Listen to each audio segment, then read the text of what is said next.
introduce to you our amazing speakers. Our first speaker is Brenda Goldsmith. I've known Brenda for several years, and she is, I don't know too many people that have a heart of gold as big as her. She eats, sleeps, and breathes what she does for El Rio. She's amazing. She's amazing. But I'll read to you what her real bio says.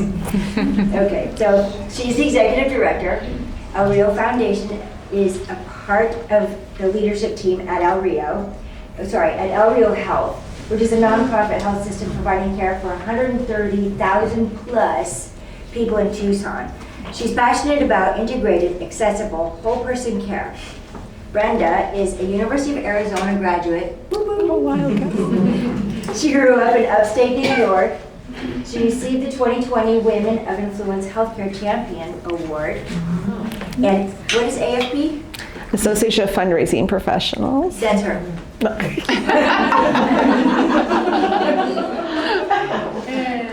So she was picked today. She was up in Phoenix. She just drove down from Phoenix. She was picked to co-present about starting a foundation at a statewide health center conference in Phoenix today. So she was up there this morning and came back down this afternoon just for us.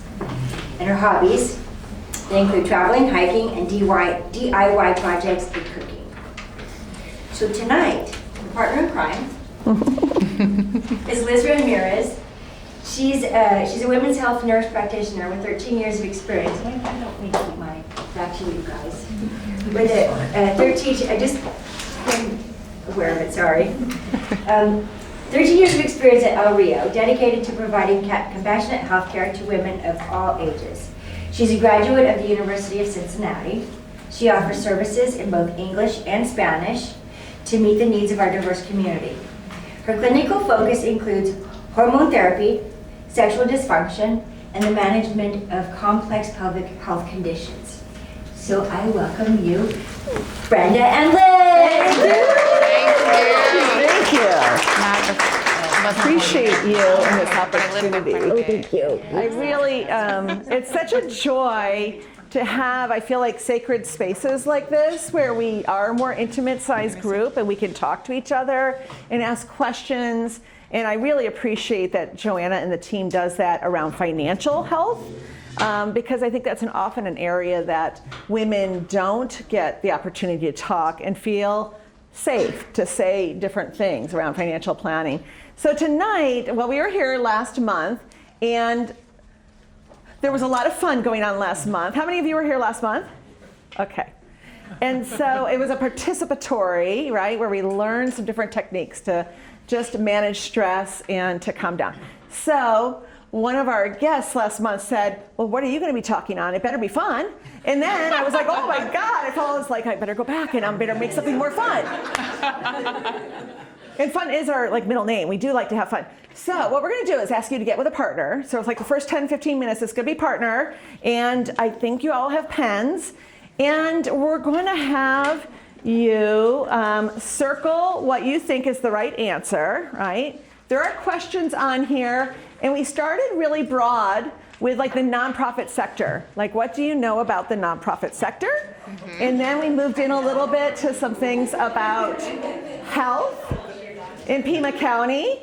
And then we moved into El Rio. What do you know about El Rio? And then we'll go into more talking about El Rio. I will share with you, if you get 8 or more right, I have a little prize for everyone that gets 8 or more right. So next 15 minutes, have fun, somebody be the recorder, and see what you know, and we'll come around and see how you're doing. Mm-hmm. We have one of the largest number of nonprofits per capita, which may be why some of you feel like you're asked all the time for charitable support or for an item to be donated if you own a business.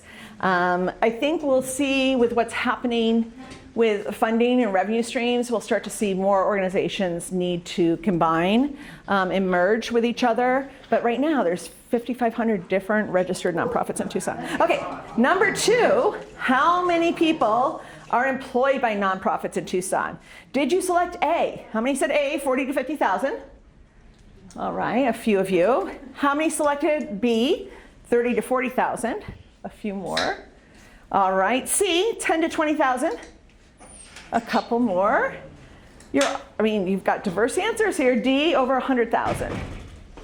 If you selected A, you were correct. 40 to 50,000. All right. Number 3, according to the 2024 Pima County Health Needs Assessment, what percentage of people living in Pima County have no health insurance? A, 25.2%, B, 5.8%, C, 9.1%, D, 40.2%. The correct answer is actually C.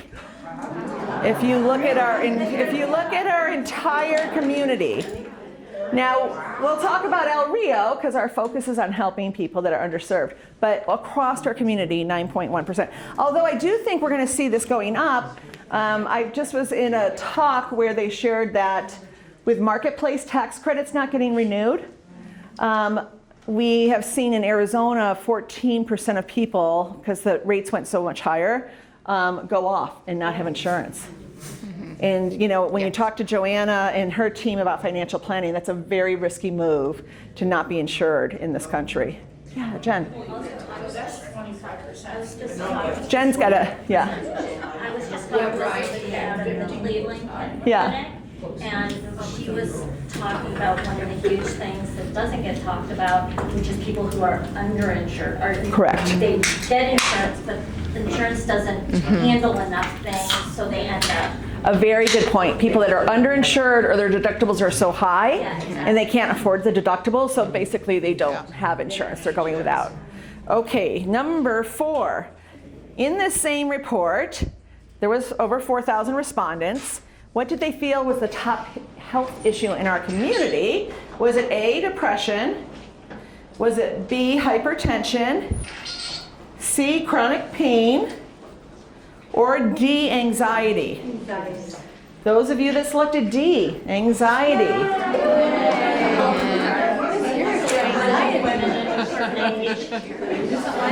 Right. Okay. All right, with number 5, if you were listening to Joanna's introduction, this was a gimme. So I want to see all the hands go up for the right ones. Otherwise, you were having too much fun at your table. All right. El Rio Health currently serves how many people in Tucson? Is it A, 50,000, B, 130,000, yes, C, 70,000, or D, 20,000? Okay, you're good listeners. B is correct, 130,000. So we do have a quick question. How many of you in here know someone who's an El Rio patient, or you can choose if you want that you're an El Rio patient? You know somebody, you know people? Yeah, we serve now 1 in 9 in Tucson. So pretty much in every room that we go in are people that are getting their care with us. All right, let's see. How many locations does El Rio have? Do we have 5? That's A. B, 12. C, 8. Or D, 15? 15 locations. D is your winning number. All right. And one of those is going to open on May 12th at the former Tucson Heart Hospital at River and Stone across from Sam's Club. And it will become one of the largest community health centers in the United States physically. It's 93,000 square feet. It's stunning. You're all invited to that grand opening at 3:30 in the afternoon, tours afterwards. We'd love to have you come and see that. And what was so terrifying a year and a half ago, and then so beautiful, is that the Health Center Board came and asked us to raise $10 million, which is 25% of the cost of that new clinic. We'd never done anything like that. I've been with El Rio for 22 years. And they asked us to do it. Any of you have been involved in capital campaigns, fundraising with charities? They asked us to do it in 10 months. And nobody knew about the project. I know. That's about what my face looked like. So I had to go with my friend Claire to Hawaii, and I had to do that. And stare at like some tiki gods for a while and drink some Mai Tais to go, what the hell? You know what? It's been magical, right? And so we had a small committee of 6, 3 board members, 3 staff, And we started going out and talking to people last January and asking them to get involved. And we have some amazing families that stepped up. And where do you think we're at today? 17 million. 17.2 million, which is a different question down the line, so no change in the answer right now. I'm watching, seeing if those pens are moving. I just love All right, oh, you can start, good, you can start. And the campaign became about unicorns. I can't tell you why, except that we like to have fun, and God told me we were gonna make it about unicorns. Claire and I were going to go to Spain, and we were going to wear unicorn horns because we do crazy things now that we're over 60. We feel like you can do anything, especially in other parts of the world. So we light up headbands and do fun stuff. Do any of you know what a baby unicorn is called? It's called a sparkle. So everybody that comes and learns now about El Rio is an El Rio sparkle. They're light. And everybody that made a choice on this campaign to gift at $1,000 or higher for 5 years and have their name on the donor wall became a unicorn. And our own employees stepped up to over $1 million committed, which is amazing. And in this campaign, we also received $4 million plus gifts. That's like not happened in the country for health centers. Yeah. So we were able to just inspire others. So, you know, we're just so grateful. And there's some unicorns in this room, and I couldn't be more honored to be sharing the journey with you. And this will be care for 26,000 people in our community when it opens. So, yeah, all right. So we are on, let's see, Access Medicaid, number 7.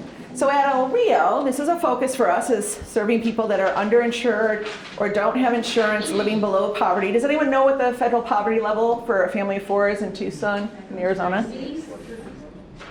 90,000? No, we're sitting right now at about $34,000 for a family of 4 or less. Not if they want to have gas in their car. I know, barely surviving, right? So do you think that's 58% of our patient base who chose A? All right, and then B, we said 26%, C was 14%, and D was 86%. Correct answer is A, 56%. Why aren't we doing those? This is one of the biggest misconceptions about El Rio. People don't know that you can choose to come to us with your private insurance. And when I started 22 years ago, only about 8% of our patient base was privately insured. But now we have a different number. So did you choose A, 35%? B, 5%? C, 50%? Or D, 25%? If you chose D, 25, 1 in 4 of our patients now has private insurance.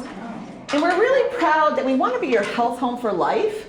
And we're all on these journeys. And you may have a job that has insurance today, and you may get laid off and be on COBRA, and then in a few months have no insurance and need to go on a sliding fee scale or see if you qualify for Medicaid access.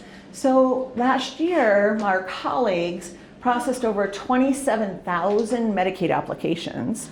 It's a very cumbersome, confusing process, and you have to scan a lot of documents. You have probably seen with the changes in the law coming that those will need to be renewed at least twice a year in Arizona. So they gave us no new money for staff, and they're going to have to do 56,000 applications, and we're going to have to find those people and make sure that they know that they're going to roll off. I mean, I can't imagine, right? You're getting cancer treatment, you're getting prenatal care, and then all of a sudden you have no insurance. So it's going to be a big, big area for us coming in 2027. All right, how many doctors, providers, dentists, behavioral health is also part of this underneath providers, do we employ?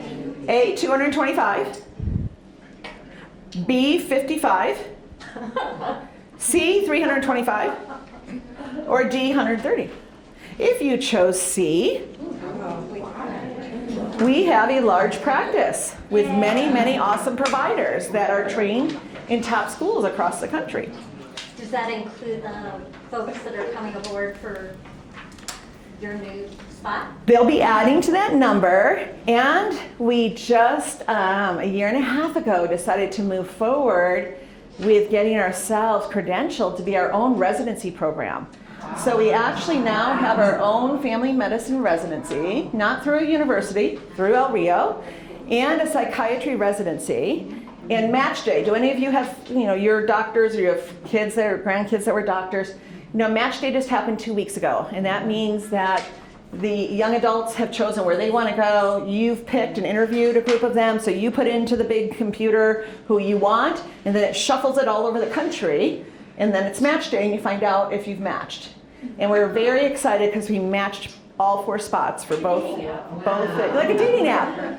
Yeah, and we had 700 applicants for psychiatry residency. So tell us that we don't have young people that want to be helping, and doing these careers. We just got to make sure that we get them into those spots to train.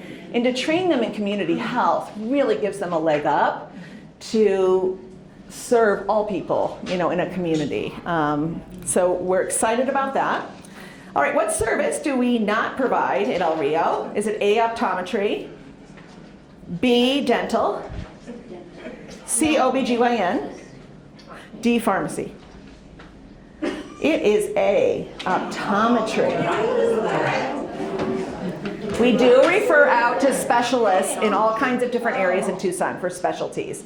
We are the largest nonprofit dental in the state of Arizona. We had close to 100,000 dental visits last year, multiple locations across Tucson. All right, El Rio provides all the what behavioral health service? Is it A, inpatient care for youth, or B, therapy, or C, substance abuse outpatient care, or D, psychiatric evaluations? A, we do not provide inpatient youth care. I thought they were going to do that. We have youth, but not inpatient, so they can't move into a facility. It's outpatient, that word. One thing you might not know, though, is that, and I didn't even know, St. Mary's, did you know that St. Mary's has 23 inpatient beds for adults? Yeah. Wow. Did you? Yeah. Are you there? Do you work there? No, I used to work Okay. for the hospital, but they're connected to, they're tenant. Right, and tenant contracted out of state to manage those beds, and we found out that contract was coming up, and tenant was really unhappy, so we bid for the contract, so now El Rio staff manage the 23, look at you, yeah, you know what this means. We manage the 23 inpatient beds. Like, my hairs are standing. Congratulations. It's super exciting for the fire department, the police department, we're over the moon, because they have all these calls, that they get, and they need someone to be safe, and they need places for them to go, and they just had such a hard time with the referral process into the former contractor. So for the last year, we are now in charge of those 23 beds, and we also are doing psychiatric call at St. Joe's Hospital on the suicide prevention line as well. So we've really expanded. We have over 130 people now employed in behavioral health at El Rio. All right, number 12, we're almost there. Well, we just talked about this. El Rio's new Stone Health Center that's opening Q2 is an investment of how much in total in this community? Is it 10 million, A? Is it 23 million, B? 17 million, C? Or 45 million, D? So it's actually D, $45 million. We raised 25, a little over. We raised closer to like 38, 40%. But 45 million to gut that building down to the dirt. It was empty for 14 years. So I strongly encourage you, if you're in that area, just pop in and see it. It's really beautiful. And when is the grand opening? May 12th at 3:30 with tours following. And because we really took the unicorn theme, you get a light up unicorn horn when you become one over the top. Just we actually have a live unicorn coming to the grand opening. His name is Apollo. He's precious. He has a little bit of an overbite, so it looks like he's smiling all the time. And he'll be wearing the El Rio superhero cape and his horn. And he will lead us to the ribbon cutting. Apollo will. I know. Okay, donations to date. Well, I shared this one. So let's see if you already had it. Did you think it was A, 5 million, B, over 17 million, C, over 10 million, or D, over 1 million? It was, the right answer was B, over 17 million. Okay, Liz and I are going to pass out. If you got, what did we say? If you got 7 or more, raise your hands. 7. She count up 7. So close. 7. All right. 7. Did you guys get 7? 7. All right. 7. 7. All right, so we just passed out a little how to find us about what does an integrated community health center look like, right? So we're primary care, medical, dental, behavioral health. We have now 15 locations around Tucson. How many of you have seen a couple of El Rio locations? You like drive by and you're like, oh, that's another El Rio. I was like, wait, hold on. This is We've had a rapid expansion in the last 10 years. And then what does the integrated model? You know, we work with a lot of people that have what we call social determinants of health. So they don't have transportation. They don't have food. They don't have money for pharmaceuticals. So our job is to provide on the back an integrated health model that provides like kind of a one-stop shop. And we're really big about getting as many things done for people and helping them in as many ways as possible while they have time. We're primarily a women and children's clinic. We serve over 40,000 kids in Tucson, a lot of single moms, you know, and they have limited time. Oftentimes they're taking care of parents, they're the sandwich generation. And so we do now have extended hours, and we do go a little bit later in the evening. I'm gonna say 7, we're on Saturday, we started Saturday hours. And I do think we're gonna, at the new health center, we're looking at seeing if we can staff up Sunday hours. Because the whole thing is to keep people out of emergency rooms. You know, I have a story, El Charo, Ray Flores and his family, he's a past board president. He actually hired me 22 years ago at El Rio. And they had an employee, and that employee was part-time, so they didn't have insurance. And they got an ear infection over the weekend, and they went to the emergency room. If they had come into El Rio or been an El Rio patient, what would that copay for that uninsured person have been? About $24, $20 to $24. And if they couldn't pay it, we wouldn't have stopped that. We would have set up some kind of payment plan. And what was her bill when she went into the emergency room for the same ear infection? It wasn't thousands, but it was very close to 1,000. And she is paying off on it for like the next 6 years of her life. Yeah. So we just say it's really, really important. How many of you know how many physicians were short? I saw a new number at this conference. It was really, how many primary care doctors will be short by 2030 in this country? Oh, goodness. Do you know? Yeah. Over 60,000 short. If you don't have a primary care physician, please, I just beg you, get established with somebody and encourage your family members to and your kids, because we're going to reach a crisis in this country pretty quickly where the emergency rooms are already on their highest code alert. They never went off of it usually that's just the holidays, but now they stay high code alert all the time. And people aren't going to be able to get care. It doesn't matter if you have insurance or not. If the rooms are overfilled and you don't have a primary care doctor. So please, please take that into deep consideration, because the number one reason for bankruptcy is what? Medical debt. Medical debt in this country. I'm going to turn it over to my esteemed colleague, Liz. I asked Liz to join me because she's so passionate about women's health. And I'll just share my personal story. I had kind of a burnout period last year in my life, in my career. And I started feeling actually it was the year before, 2 years ago, very anxious, kind of overwhelmed, a little bit depressed, because I do take it really seriously. And a lot of these situations are life and death situations for patients coming in. And then last year, I had the opportunity to meet someone and then understand that I might need hormone replacement therapy, which I'd never really explored with my provider. And I had the opportunity to see Liz and another provider at El Rio and go on HRT and throw out my antidepressants and anti-anxiety medicines within 2 weeks. And I was totally back. and just felt high energy, ready to go, felt like myself again. So I asked Liz to come today because I think it's a topic we don't talk about enough, women's health and areas of women's health, and starting with our young girls, right, and their first experiences. So I asked Liz to share some resources, and we're doing some exciting things at El Rio around this area. So I'm going to turn it over to Liz. Thank you. Am I on? Yeah. Thank you for having me.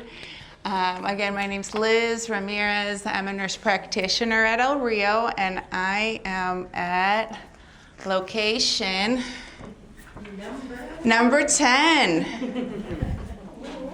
So I'm a women's health nurse practitioner. I work with 6 OBGYN physicians who deliver babies at Tucson Medical Center.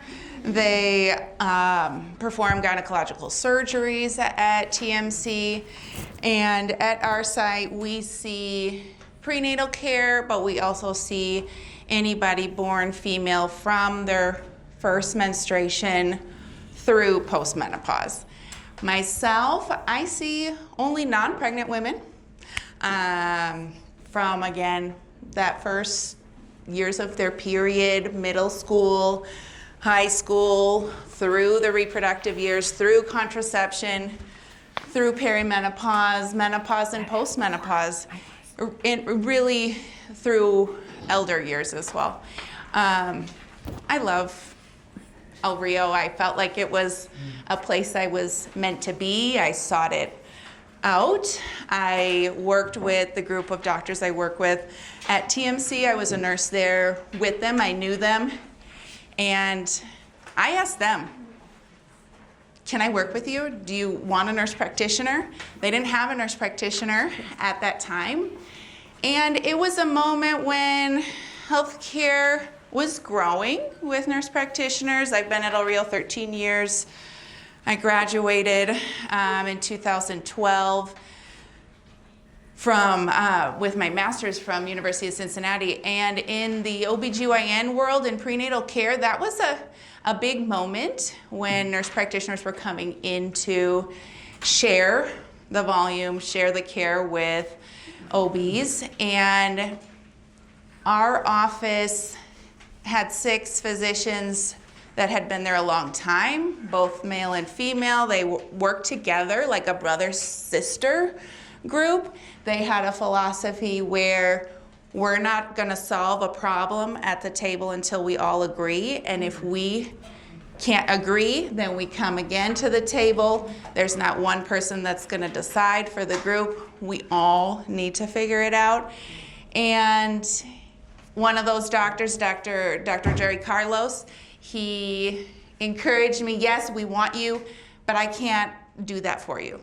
And that was their mission. They needed to work together, make the decision together, and he said, okay, go to all my partners and give it a go.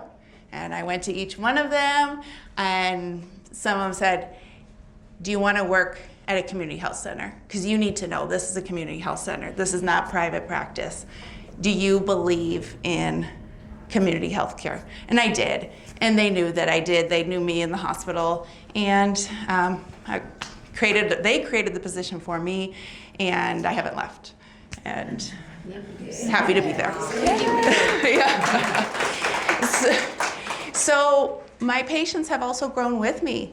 I was only in my 20s when I started, and I was seeing a lot of peers my own age, a lot of birth control, a lot of trying to get pregnant, a lot of preventing pregnancy, and I still see those faces today, yesterday. I mean, one person today, funny story, she's well post-menopause, but I inherited her from a physician who left the practice. He was older, and we've been together for a long time. And today she goes, oh, Liz, I've never seen gray hair on you. She goes, are you okay? Are the kids okay? I had a student learner with me, and I said, we've just known each other a very long time. And I have a lot of patients that we have grown through these years together. So coming to perimenopause and menopause, I'm in my perimenopause years with many of my patients, and I really believed in hormone therapy, menopause care, perimenopause care from the beginning. Even as a very young provider when I started, I mentored with a midwife in Sierra Vista who was postmenopausal herself, and I think she lived that same model of growing with your patient and providing care as us women grow through our years. And I felt very comfortable taking care of perimenopause and menopause patients from the beginning. So for me, it's been growth with the community, with society. If you're on your social media, if you are talking to your peers, there is a growth for women's health. But for me, I've been in it and for it the whole time. Right now on your tables, you have a checklist from an organization called Let's Talk Menopause. There are sites on the bottom, speaking of social media. There's a Facebook and Instagram website. I personally like the website quite a bit because there's links to podcasts. However you like to learn new information. Podcasts, talks, live talks. Anybody can join the live talks. It's not just for healthcare professionals. There's a different topic every month. It could be hair thinning, it could be sleep, it could be GLP-1s with HRT, it could be supplements during menopause years. So the website is a great tool for yourselves or for anybody that might be looking for menopause tools. And their advisory board, I like because it's large, diverse. It's not just one physician's idea or one physician's publication or book. It's quite a diverse group to provide women with information. So this checklist you can look over on your own. I have my patients go through this checklist.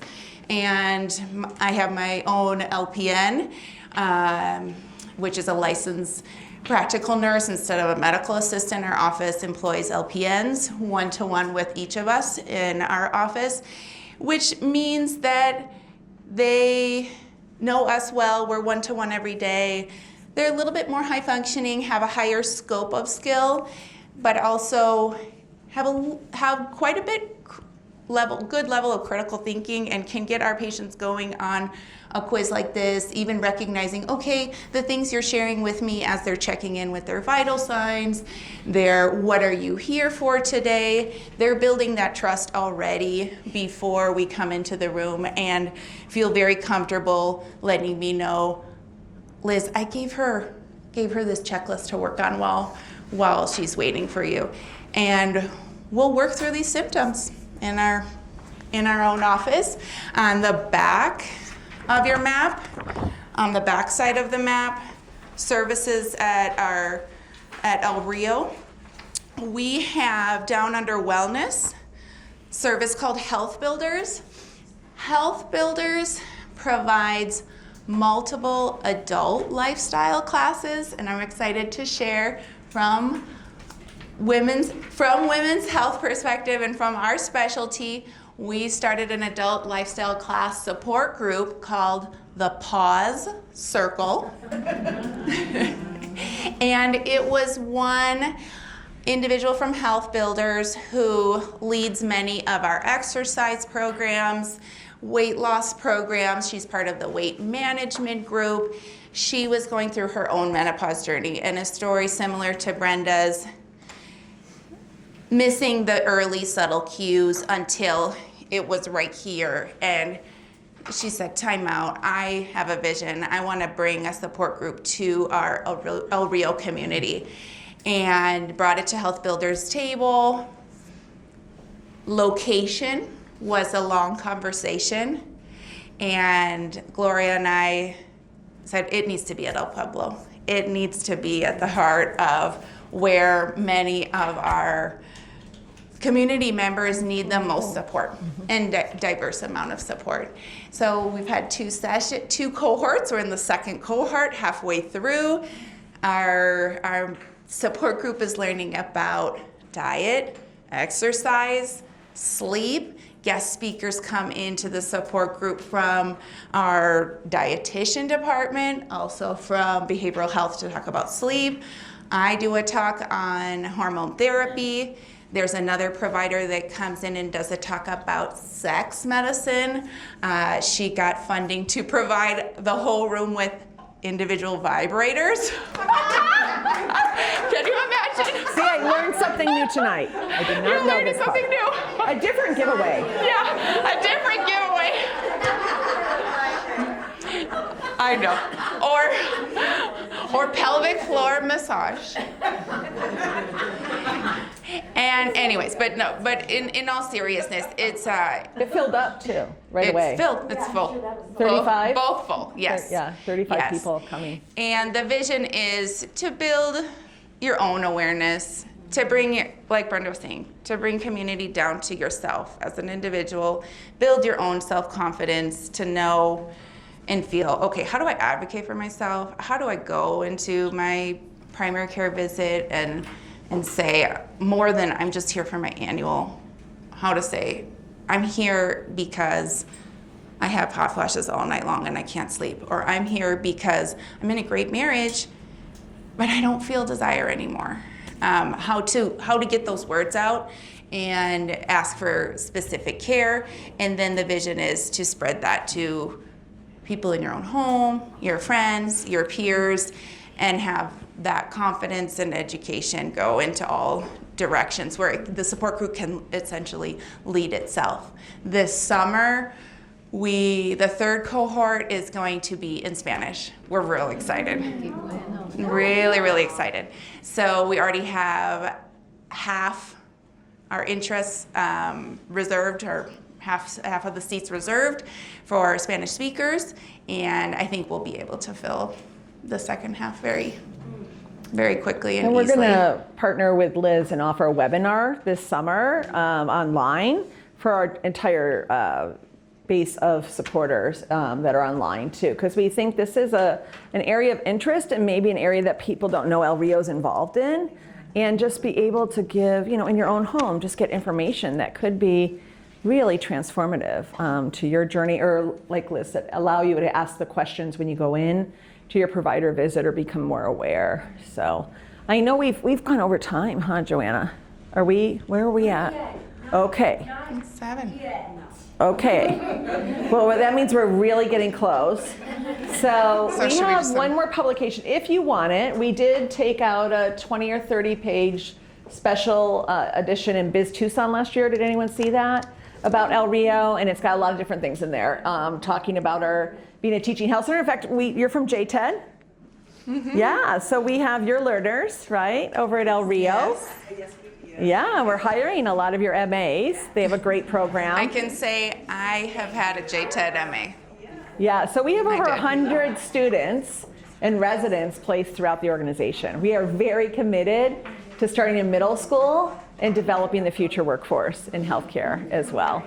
So we're just gonna stop and ask if you have any questions, and thank you for sharing tonight with us and giving us an opportunity to share with you what we're so proud. This is your community health center. We're now, and I should mention, Northern Arizona had a community health center like El Rio called North Country. Flagstaff to the Four Corners to the bottom of the Grand Canyon, a lot of rural, 11 sites, and they filed bankruptcy in January. And they had 400 employees and 55,000 patients, and they were going to shut the doors. And the hospital was floating payroll, and they asked us if we could take over operations. So this was not on our docket because we're opening this large new location, and it was kind of the timing is simultaneous, and we had to work with a lot of lawyers in Washington and the governor's office, constant over the last 90 days. And we opened April 1 Elk Ridge Community Health and made a commitment to make sure that healthcare doesn't go down in Northern Arizona. So, yeah, so if you have like multiple homes, right? Maybe you have a home and you live here part of the time and you live in the northern part of the state part of the time, we'd be honored to have you consider us for your care when you're up there as well. So it's a big journey. It's going to be bumpy, but we're all on. We're all on, right? It's game on, because this is our community. And we all know, if we don't have our health, we don't have anything, right? You can have all the money in the world, and if you don't have access to healthcare or you don't have good health, life is not joyous.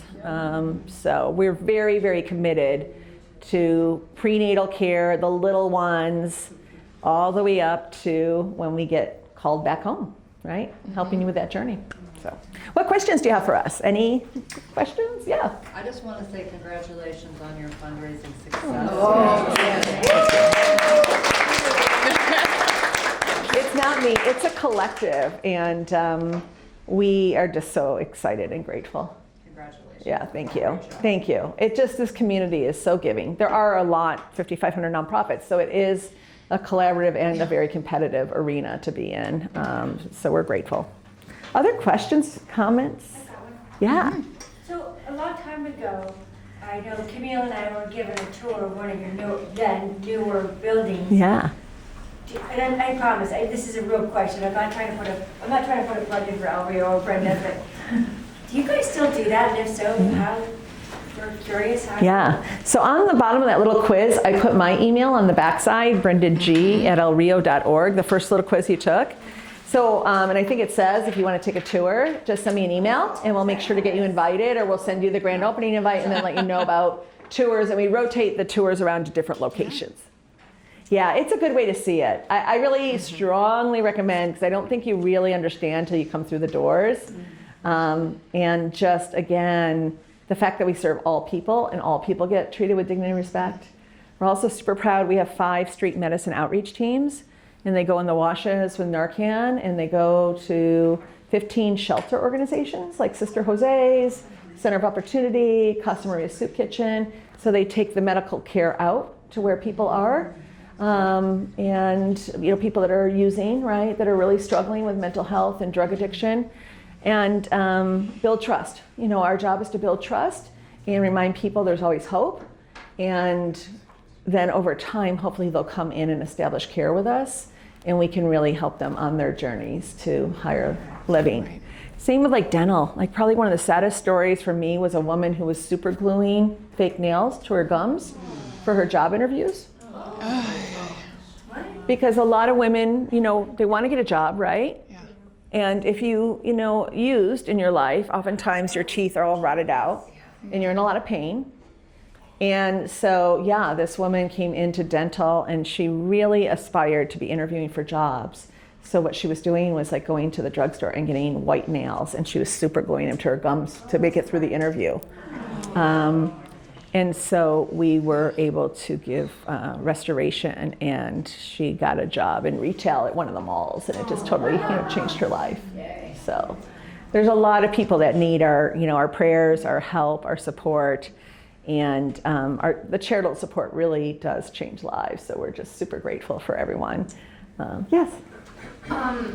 What are your guys' contracts like with your doctors? Do you take all of insurances? Do all of your doctors take all your insurances? I can answer that question. We do take just about every plan. We're going to try to narrow that a little bit and renegotiate. Here's the trick. Did anyone see Phoenix Children's? And they stopped taking Blue Cross Blue Shield kids because they were being so underpaid and there was no cost of living increase. Did anyone see all that article where they stopped? Blue Cross Blue Shield was very difficult for a few years. Yeah. So, I don't mean to, they're great partners. So, I know this is being recorded. But I'm just saying that, that we are in the process of renegotiating all contracts.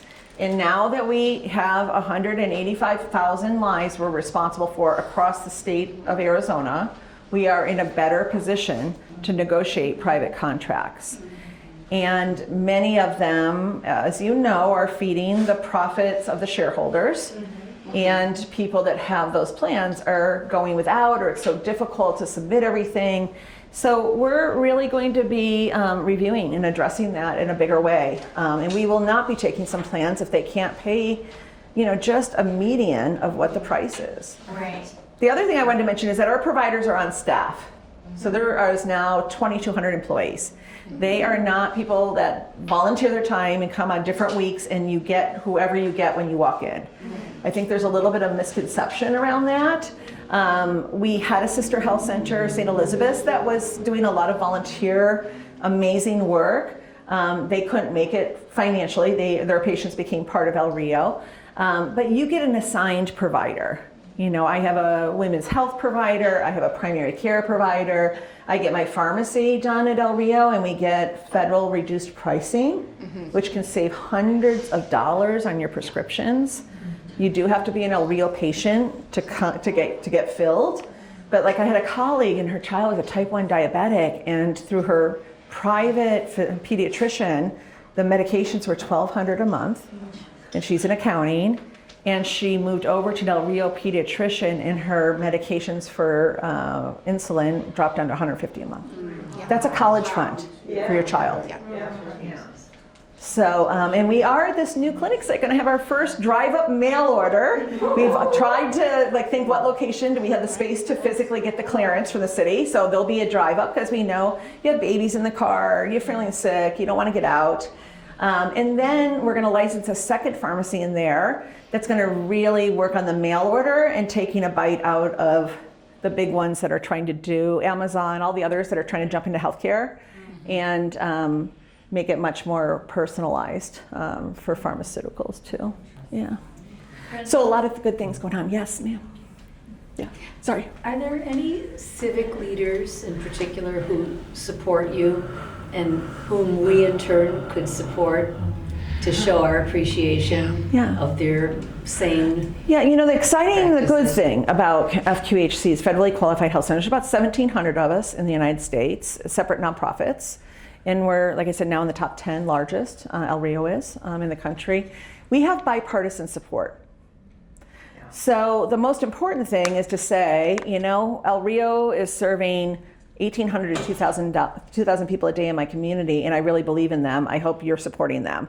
We were fortunate a couple of weeks ago in Washington when the budget finally, continuing resolution, or the next one, right, that goes to September, health centers were in there with a 3% increase, and they put the teaching health center residency money back in at the last minute because we started the program, it cost several $1 million, and then it was based on the budget in 2025 being passed, and it never got passed.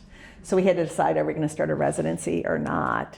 So with donor dollars, we committed almost $2 million to make sure that we can continue to help these young people train and hopefully stay in our community. Because now that we own the process, the whole process, we get to hire local kids, young adults, that want to serve their communities or serve in Arizona. And we can rank that higher rating when we're doing our matches. For our new family nurse practitioners, so nurse practitioners working in a primary care setting, new graduates can join a residency program as well for nurse practitioners at El Rio. We've gone through at least 5 years. ASU is the partner on that. It's better preparing them to take care of complex patients. They're already graduated, they're considered a new graduate, they're licensed, and they have a year of training through multiple specialties, multiple locations, really building their level of competency before taking on patients all alone. And that has been unique for a federally qualified health center and important because we know shortage on PCPs, growing in nurse practitioners, bearing that load, but taking on complex patients and to do that safely. Mm-hmm. So we partner with all the hospitals, right? We're very blessed. I mean, probably most closely with St. Mary's, Banner, and TMC. Like almost all our babies are born. And we have a midwife who runs the midwifery center inside of Tucson Medical Center Hospital. So it's a shared collaboration. So if you choose, water births, you got a different experience with a midwife. We have amazing midwives too. About 1,800 babies born last year. Wow. They're so cute. Come come take a tour, because sometimes they're little sparkles, and sometimes they're only like, and they're coming in for their 3-day visit. Like 2 weeks ago on a tour, I'm like, oh my God, how old? And the mommy's like 3 days. I'm like, oh, so cute. Yes. Just real quick, is there an income threshold for your patients? There is not. Okay, so anybody can. There is not. Yeah. And people are public. I mean, we have Senator Kelly's grandkids come to us. Congressman Siscomani's parents come to us. Mayor Rothschild was very public about being a patient in El Rio and saying it's the best place to get your care. I don't know why you'd go anywhere else. So somebody, was it you, Janet? Somebody gave me, Joanna, a saying that I thought was really good. It was, I get my care at El Rio and I give. To be able to showcase kind of prominent Tucsonans that you'd be surprised to hear that they're getting their care there. And be able to do some sound bites or some video clips that might dispel some myths that we're less than, or our equipment is old. We have newer x-ray machines in the hospitals. We have a brand new mammography machine, right? That's gonna save lives. That's beautiful. She's beautiful. Yeah, go ahead. Does El Rio have a program to help the homeless? Yeah, we don't do housing. We partner with Old Pueblo Family Services on the housing component. And so we definitely do outreach to shelters. So we try to bring the care out to where people are living or into the streets. And then we do have community eligibility workers that can help people to see if they can qualify for any insurance. And then we have what would be patient navigators at all the sites so somebody shows up and they hear on the grapevine that we're a safe place to come. This happened recently at Grant in Dodge, and somebody had moved down, walked down, whatever, come down from Casa Grande. And the word on the street was, and he had some infections and things going on, word on the street was you can go in El Rio, they will help you. And then he needed housing, right? So one thing Tucson has done well, and actually Nikki really helped drive this, a friend of ours, was before you had to call all the shelters to see if they had a bed available. And it was really time consuming. And by the time you sent your person over, maybe that bed was gone. And we had a community roundtable that worked on this issue for 2 years. And we had a wonderful, very smart, intelligent friend who was part of that committee. And finally one day she said, time out. Why can't we just get this done? If there should be one centralized system, everybody calls in the morning, they tell how many beds they have, is it for families, women, can someone have their animal there? And then your staff at El Rio can call the one number and find out where the bed for that patient is and get them to safety, quicker. So that did happen in Tucson. So we do have now a centralized shelter bed system, which has been very helpful. But you all know, housing went up way crazy, and we all see people that are unhomed, and it's getting more and more. And probably for us, the hardest thing to see is a lot of it is women over 60, whose apartments, they're on fixed incomes, and those went up, and they can't afford, and they're living in shelters now. We have teachers that are living in shelters that are teaching every day. I mean, it's just so wrong. So we have a lot of work to do, and we need to be advocates. And we need to think about who, is supporting what and where we're spending our money as a country, and reinvesting in our people in this country, raising up all people. So super appreciative. Any last question? And then we're going to turn it back over to Joanna and Camille. Yes. Go ahead. I've had experiences, I was a teacher, I've had experiences with families who went to get counseling, not El Rio, somewhere else, and then their counselor every week would change. So, basically it was totally ineffectual. Yeah. So, we have one of the highest retention rates in the healthcare industry. We pay a very good salaries and benefits. We go out to market every year and make adjustments because we want retention. We want consistency for children and youth. And I'm glad you brought up our young people after COVID, right? We were all so worried, right? And our suicide rate is went up last year with our youth. And so donors helped us. Over $1 million was raised to start a youth mental health team of 10. And we last year dropped it down to age 6. So we're starting at age 6 We have someone that can do autism reviews. And at our new site on Stone, we'll be able to add a second youth mental health team. And the needs are so great. We do have some behavioral health. We don't have enough for everyone. But if you, on the way out, want to know about behavioral health services or want that direct phone number, we can just, if you want, we'll just put them on that table. So if somebody wants or is looking for counseling or therapy or a psychiatric evaluation, please take one of those flyers. Yeah. Thank you. Yeah.